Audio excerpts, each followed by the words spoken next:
तो good morning सांग मैंने केमती अच्छा मुझे बहुत भल अच्छी। तो आज वीडियो आरंभ करवा। आज दिन सारा मुझे आपण मान सांगे रही।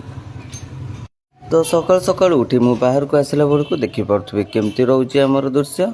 एठी गुन्नू घर ओलौची।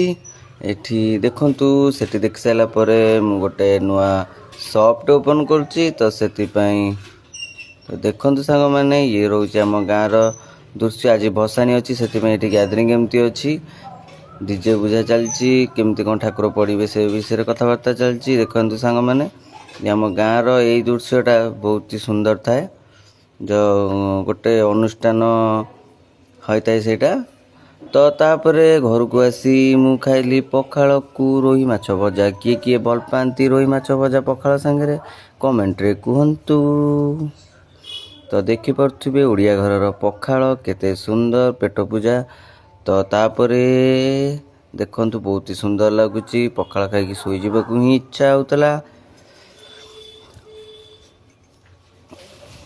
मत तो पखाल भात को माछ भजा बहुत ही भल लगे। तो देखिपे सांग मैंने ये आमर हांडी डेक्ची सब थुआई तैयारी चलती खाइबा।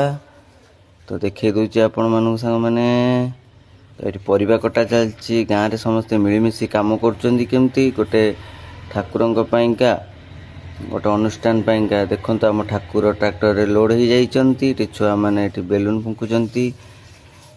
से थरे कही ना जिते सहर में बढ़तु गाँ परिवेश भाई। तो एठी आम डीजे स्टार्ट हो जाए। देखिपे केते सुंदर भाव में मु नाचुची। देखंतु सांग मैंने तो एमती रोचे कि आम गाँव भसाणी दृश्य। तो वीडियोटी केमती लगुच लाइक शेयर सब्सक्राइब निश्चिंत करंतु। वीडियो को फॉलो भी दियंतु। सेति पर्यंत रहूची। जय जगन्नाथ लव यू।